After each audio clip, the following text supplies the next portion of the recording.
Hey there, I'm Megan Killion, the founder and chief consultant here at MKC Agency.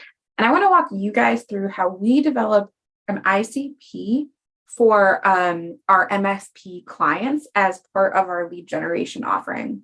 So honestly, if we're building an ICP for somebody, just one of those out of the box, bare minimum, a simple one is $500 and a full one can be up to $5,000. With this package, you get this completely free. It's built right into your onboarding costs. So with that said, let's just jump right in and I'll show you how we build one. Okay, so here's the template. And this is the KPIs right here. Here's the ICP builder.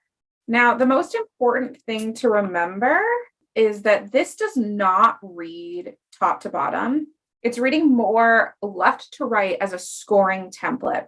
So the goal is to use this to be able to score every single contact that we or you or anyone in your org wants to add to your CRM for outreach.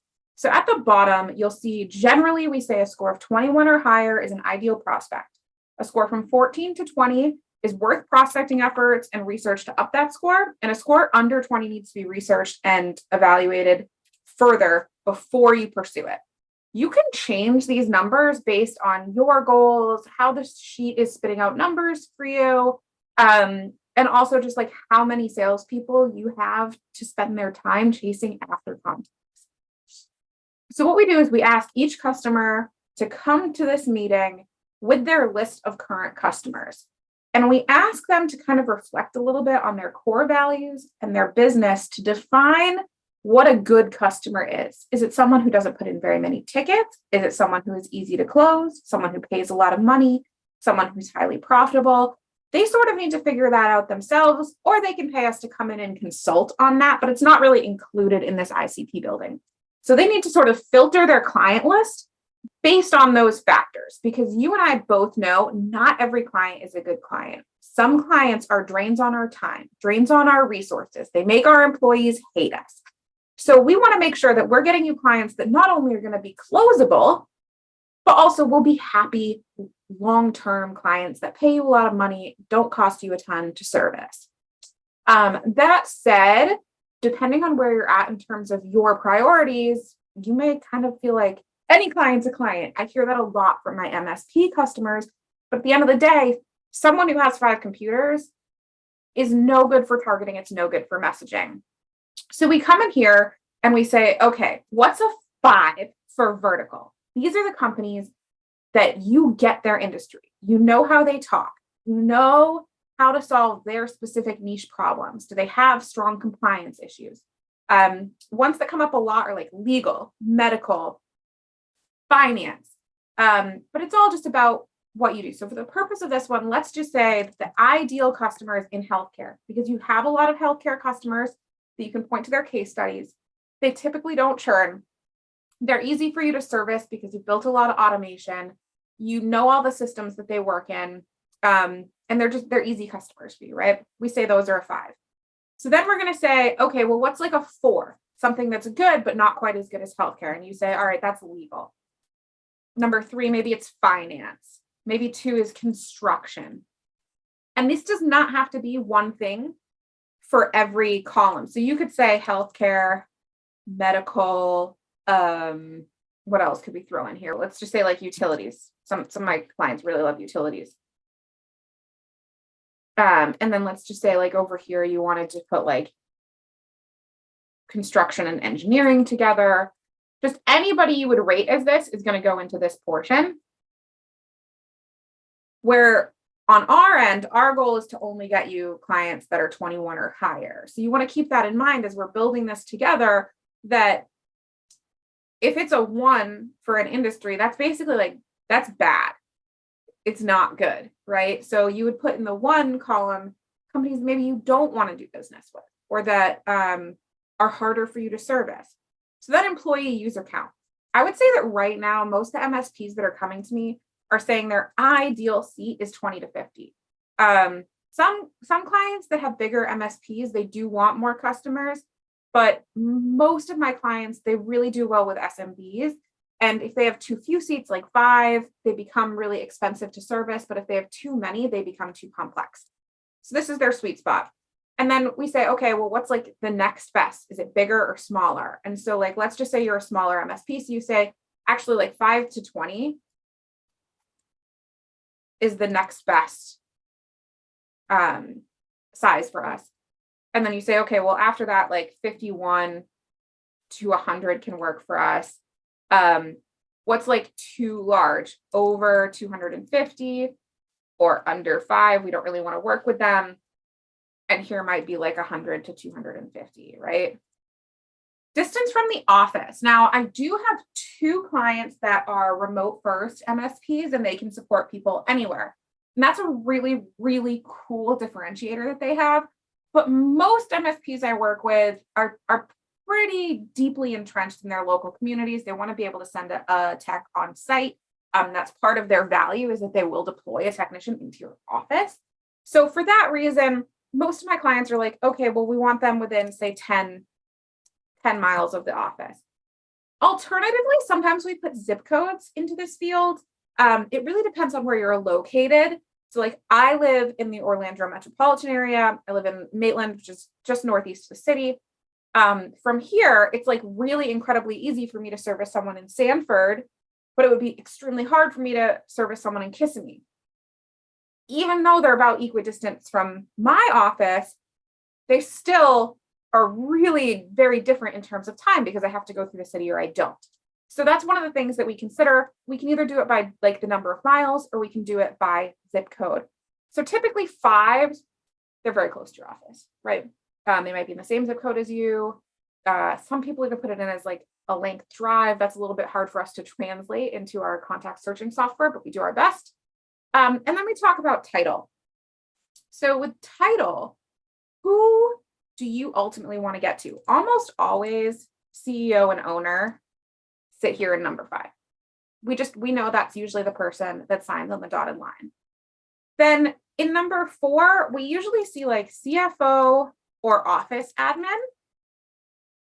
And then here we see like IT director. We might see just like other finance / administrative people here, right? And we're just, again, we are rating based on how high of a value they are for us to talk to. So if we know that the CEO or owner is usually going to be the decision maker, we also kind of throw founder into that column, president, GM. We also know the people who influence the decision. Finance may have to look at our contracts. The office admin, they run this shit, right? Like we know that they know every single problem that's going on in the office. They know who's having trouble with their tech.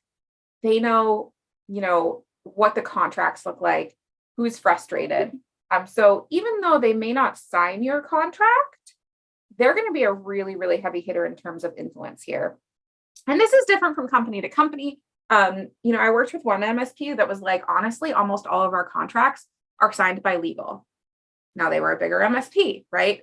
So maybe you do have like legal on here. Does the company have internal IT employees? Some MSPs are built to just be like your outsourced technology resource. That's great.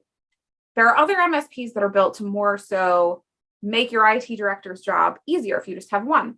Or others are meant for outsourcing off-hours support so that you don't have to have somebody work the night shift.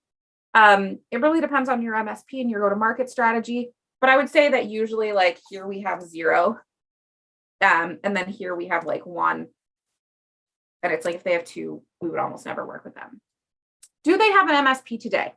There's really only a yes or no answer here, but we can put in some other sort of suggestions. So do they have an MSP? Usually we like to go in against another MSP because it means they already understand your business model. And if they're talking to you, that means there's a problem. There's something that you can do better than the current MSP. But some companies would rather go in and they've never had an MSP before. Those people are usually targeting companies that are closer to the 5-seat to 10-seat range. So yes, they have an MSP. Down here, we might have like, no, they've never had one. Here we might have looking for one. Here we might have just fired the IT guy or IT guy listing. These are the types of things we can put in here that we can search for in software. Then do they value technology? So you would think this is a yes, no question, but really what it's allowing us to do is track technographic data. So let's say you're an MSP that exclusively supports Office 365, which y'all old men, that seems to be the only thing that you want to support, despite the fact that like more and more millennials are owning businesses and really prefer Google Suite. Just something for you to think about. Anyways, O365 can go here. That's something I can go into the back end of my software and be like, hey, show me medical companies with 25 employees that are within 10 miles of Orlando. Show me owner contact info where they don't have any IT employees and they're using Office 365. And that's going to give us a really niche list.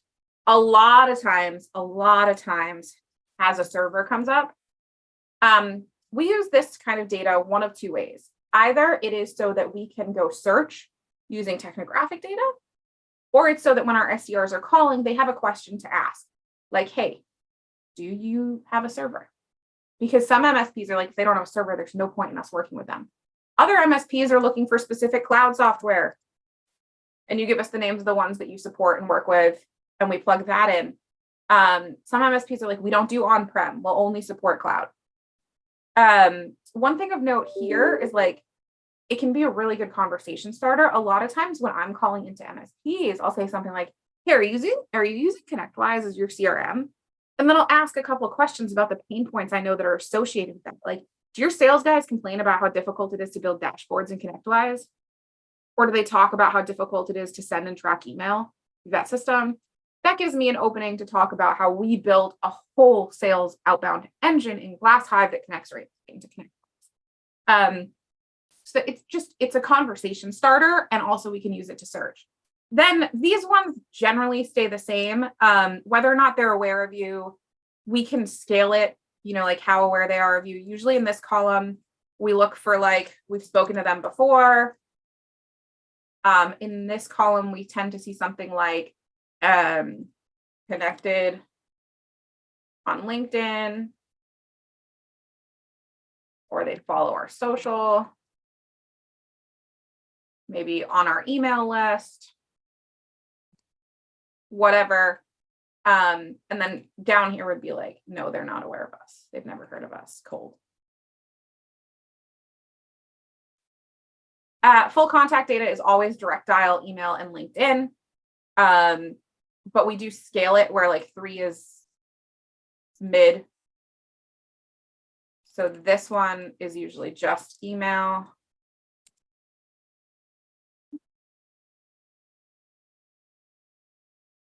This one is email and LinkedIn.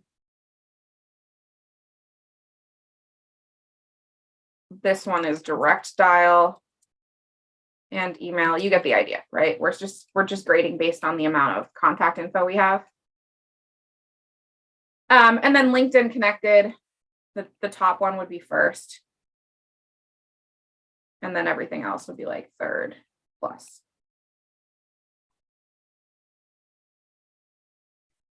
So once we have this information, we can then go in to a specific lead. So let's just do an example in Apollo really quick, which is just one of many softwares that we use in our day-to-day searching for customers. So let's just say we were rating for this MSP that we just made up. This guy, Kenneth Stowe, is VP of Enviromatic Systems, which looks like it's a utility company. So that would make it a 5 in column 1. And then employee user count, we're going to go to the company. And it's going to tell us they have 36 employees. So that's once again going to be a 5. Distance from the office. For this client, this person is within 10 miles of their office. So we're going to say it's a 5. Title. This guy's a VP. So maybe we would put that as like a 3 or a 4. I'm going to make it a 4. Internal IT employees. And again, we're going to go to Enviromatic because I don't know if we searched for it when we did this. But when I go to their employees overall and open filters, I'm going to say, is there anybody in IT there? Apply filters. So they have 12 people that are supposedly in IT, but this looks like these guys are systems programmers, engineering matters. So this doesn't look like a standard like IT director type. So we're going to say that there's 0, which makes them a 5 here. Do they have an MSP today? Now we would have to call to find that info out, so we don't know yet. Do they value technology? We can take a look at their infographic data back on that name.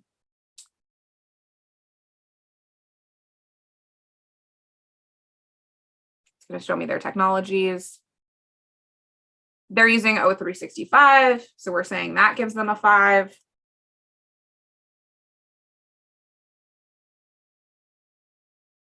Are they aware of us? We're going to say that they're not.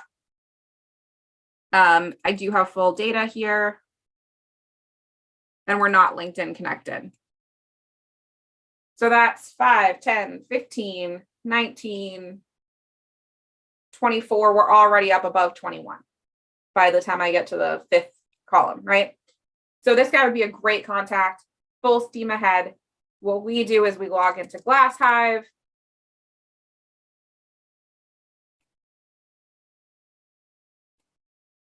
We would go into your vendor account.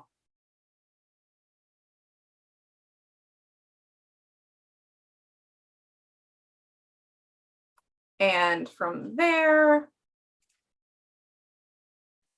we're just going to go telecom one because they're not an MSP, which means y'all can't steal anything from them.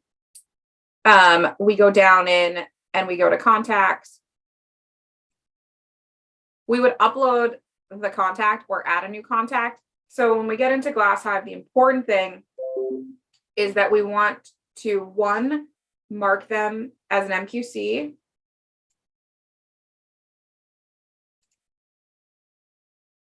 Which is how we say that they're marketing qualified, meaning we scored them and they scored above whatever the precipice is. So for this situation, it's a 21. And then when you scroll over to the right a little bit, you'll see that you can actually mark the score itself on that person. So this gives whoever's working these accounts. And in our plans, that's you're getting an SDR assigned that's going to call into these accounts as well as send emails. And they are going to prioritize who they call by 2 main sort of levers in the system. 1, what's their score? How ideal of a candidate are they? And 2 is how warm are they? Are they opening our emails? Are they engaging with our content? Are they reading things, responding to things, etc.? So every day when your SDR comes in, they're getting a list of who the top priorities are to call. Now, in these packages, usually we deliver about 200 MQCs, which if you were to buy those separately, we charge $15 an MQC to do this process. It is time consuming. We also go verify those emails. So we build out each person's being scored. They're being put into GlassHive. And then we're using those levers to give them a full list. So let's say you have 200 MQCs because you're in one of our 6-month packages, and all 200 are going to get called. But we are going to call the warmer, higher scored leads first and more often because those are the ones we really want to get in touch with. Does this all make sense? Does it not? Shoot me an email if it doesn't. Leave a comment. Let's talk about it.